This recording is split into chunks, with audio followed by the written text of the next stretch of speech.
Assalamu alaikum friends, this side Muhammad Shehzad. In this video today we are talking about our planets Earth and the Moon and all over the universal. Actually we are talking about in this video, is really Allah available or not? Many times we say Allahu Akbar, but actually what is the means of Allahu Akbar? We feel in this video and we understand what is the meaning of the Allahu Akbar, and inshallah you may all feel this video, and I hope you understand this video because this is the very professional and very interesting video. इस video में मैं आपको बताऊंगा कि भगवान यानी अल्लाह वाकई में है या नहीं, फिर हमारी ये कायनात कितनी बड़ी है और पूरे ब्रह्मांड में हमारी पृथ्वी की औकात क्या है। तो चलिए सीट बेल्ट बांध लीजिए और इस कायनात का दौरा लेने का सफ़र कीजिए।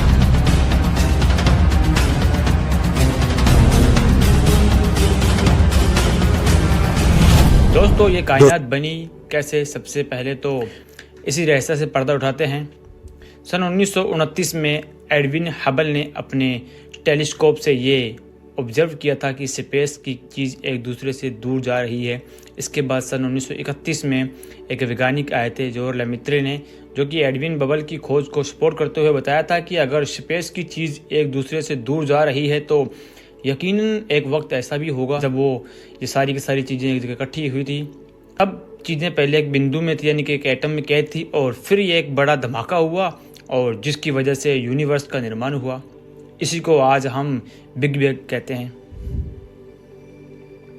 दोस्तों वैज्ञानिकों ने तो बिग बैंग की थ्योरी आज सिर्फ 100 साल पहले ही दी थी, लेकिन इस बिग बैंग थ्योरी का जिक्र अल्लाह पाक ने कुरान में 1400 साल पहले ही कर दिया था। सूरह अंबिया आयत नंबर 30 में अल्लाह ताला फरमाता है कि ये ज़मीन और आसमान सब पहले एक ही थे, फिर हमने इनको अलग अलग किया। आपने अल्लाह अकबर का नारा तो बहुत बार लगाया होगा, मगर आज ये वीडियो देखने के बाद आपको अल्लाह अकबर का असल मतलब समझ में आएगा। हम सोचते हैं कि हमारी प्यारी पृथ्वी बहुत ही बड़ी है, बट अगर सूरत में इस पृथ्वी को तुलना करें तो सूरज से, तो हमारा सूरज पृथ्वी से इतना बड़ा है कि अगर सूरज को अंदर से खाली करके उसको पृथ्वी से भर दिया जाए तो 13 लाख पृथ्वी इसके अंदर समा जाए। ये तो कुछ भी नहीं है। अब हम तक खोजा गया सबसे बड़ा जो तारा है वो है युवा स्कूटी के नाम से जानते हैं, यूवी स्कूटी इसको कहते हैं। ये इतना बड़ा है कि इसको अगर बताएं तो सारे के सारे होश बढ़ जाएंगे। अगर इसको खाली करके खोखला करके उसके अंदर सूरज भरे जाएं तो इसमें से 5 अरब सूरज इस प्लैनेट्स के अंदर समा जाएंगे, जिसको यूवी स्कूटी स्टार कहते हैं। तो दोस्तों सभी ये सूरज और यूवी स्कूटी तारे इतने बड़े हैं तो ये यूनिवर्स कितना बड़ा होगा, कभी सोचा है? और ये अल्लाह की इस कुदरत का पता लगाते हैं। दोस्तों हम सोचते हैं कि चांद हमारे इतने करीब है, जैसे कि अभी छलांग लगाकर हम चांद को हाथ लगा लें, मगर असल में चांद पृथ्वी से लगभग 3,84,000 किलोमीटर दूर है। इसी तरह मंगल ग्रह मार्स पृथ्वी से तकरीबन 5 करोड़ किलोमीटर दूर है, और इस दूरी का अंदाज़ा आप इस बात से लगा लीजिए कि एक स्पेस यहाँ से जाता है जिसकी स्पीड 40,000 किलोमीटर प्रति घंटा है, और उससे मार्स तक पहुँचने में 7 महीने लग जाते हैं। तो फिर तो ये काम तो हमारा सूरज पृथ्वी से लगभग 15 करोड़ किलोमीटर दूर है। दोस्तों अभी तक हमने सोलर सिस्टम को पार नहीं किया, इसे अभी तो मिल्की गैलेक्सी से बाहर जाना है, फिर लोकल गैलेक्टिक्स ग्रुप्स, फिर सुपर क्लस्टर से फिर लेना क्या, फिर सुपर क्लस्टर से और फिर ऑब्जर्वेबल यूनिवर्सल में जाना है। यकीन मानिए कि आपका दिमाग ख़राब हो जाएगा इतना सब कुछ जानकर, और फिर आप बेहताशा कह उठेंगे अल्लाह अकबर, अल्लाह अकबर। दोस्तों आगे का सफ़र शुरू करने से पहले मैं आपको लाइट ईयर्स के बारे में बता दूं कि लाइट ईयर्स क्या होता है। आगे की वीडियो आपको समझ में नहीं आएगी। पेशिया यूनिवर्सिटी चीज़ों को हम किलोमीटर में नहीं नापते हैं, इसके लिए हम एक साइंटिफिक लाइट ईयर का माप करते हैं, यानी कि लाइट में, जिसे लाइट यानी कि रोशनी एक साल में जितनी दूरी तय करती है रोशनी, उसे एक लाइट ईयर कहते हैं। लाइट ईयर की स्पीड का अंदाज़ा आप इस बात से लगा लीजिए कि लाइट्स यानी कि रोशनी एक सेकंड में 3 लाख किलोमीटर की दूरी तय कर लेती है। इससे भी सिंपल लफ्ज़ों में समझाऊं तो लाइट यानी कि रोशनी एक सेकंड में पृथ्वी के 7 चक्कर लगा लेती है। और अब आगे का सफ़र शुरू करते हैं।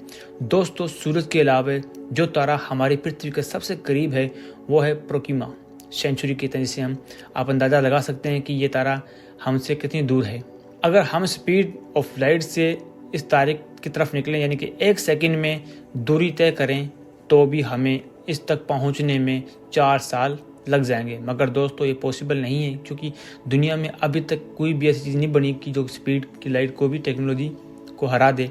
जो टेक्नोलॉजी बनी है उसकी सहायता से अगर हम प्रोक्सीमा सेंचुरी तारे तक सफ़र भी करें तो हमें 6000 साल लग जाएंगे। इस दूरी को समझिए कि आप एक कार लेकर इसमें स्पीड से, यानी कि 100 किलोमीटर की स्पीड से आप प्रोक्सीमा सेंचुरी की तरफ जा रहे हैं, और आपको पता है कि कितना वक्त लगेगा। यहाँ तक पहुँचने में 84 अरब साल लग जाएंगे। तो बताओ कि तुम अपने रब की कुदरत को पार कर सकते हो? दोस्तों, आपने ब्लैक होल्स के बारे में तो सुना होगा। यूनिवर्सल में ब्लैक होल्स ऐसी जगह होती है जो बड़े बड़े तारे ही नहीं, यहाँ तक कि गैलेक्सी तक को भी इसकी रोशनी जो है अंदर इसके अंदर समा जाती है। इतना बड़ा साइज होता है इसका ब्लैक होल्स का। और ब्लैक होल्स की खोज, जिसका साइज इतिहास की बहुत बड़ी खोज मानी जाती है। अल्लाह की कुदरत देखिए कि इन ब्लैक होल्स के बारे में अल्लाह ने 1400 साल पहले ही कुरान में इशारा कर दिया था। कुरान में सूरह वाक़िअत आयत नंबर 75 और 76 में अल्लाह ताला ने फरमाता है कि और कसम है मुझे उन जगहों की जहाँ सितारे डूबते हैं। अब बताइए कि सितारे कहाँ डूबते हैं? ब्लैक होल्स में ही। अभी तो सफ़र शुरू हुआ है मेरे दोस्तों, हम गैलेक्सी में रहते हैं जिसमें उसे मिल्की वे गैलेक्सी कहते हैं। इस गैलेक्सी में हमारा घर यानी कि पृथ्वी है। वैज्ञानिकों का कहना है कि मिल्की वे गैलेक्सी में 100 अरब तारे यानी कि खरबों प्लैनेट्स मेरे अभी बहुत सारे ऐसे हैं। आपको सिर्फ एक प्रोग्राम सेंचुरी तारे का एग्जाम्पल दिया जाता है कि आप सोचिए कि मिल्की वे गैलेक्सी में कितने बड़े तारे और कितनी कितनी दूरी के हैं। अगर आप मिल्की वे गैलेक्सी के एक किनारे से दूसरे किनारे की ओर जाना चाहते हैं तो बताइए कितना टाइम लगेगा?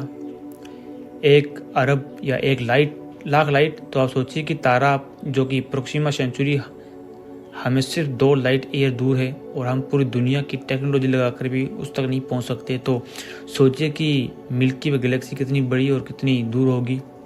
मेरे अल्लाह की कुदरत है कि इसने ये कायनात बनाई। चलिए अब मिल्की वे गैलेक्सी को हम जूम आउट करते हैं और अब मिल्की वे गैलेक्सी से बाहर निकलते हैं। तो हम अभी लोकल गैलेक्सी ग्रुप में पहुंच जाते हैं, जिसमें मिल्की वे जैसी बहुत सारी गैलेक्सी मौजूद हैं, यानी कि 54 मौजूद हैं। हमें एक किनारे से दूसरे किनारे जाना चाहें तो हमें 1 करोड़ लाइट्स ईयर्स लग जाएंगे। इतना बड़ा है ये लोकल कलेक्टर ग्रुप। अगर अभी तक आपको चक्कर आना स्टार्ट नहीं हुआ है तो आगे की बात सुनकर आने लग जाएगा। दोस्तों, ये है लोकल गैलेक्सी ग्रुप जी, जिसमें है कलेक्टर स्टार मौजूद होते हैं। उस वर्ग को सुपर क्लस्टर कहते हैं, और सुपर क्लस्टर इतना बड़ा है कि 54 गैलेक्सी ग्रुप जैसे लाखों ग्रुप इसके अंदर मौजूद होते हैं।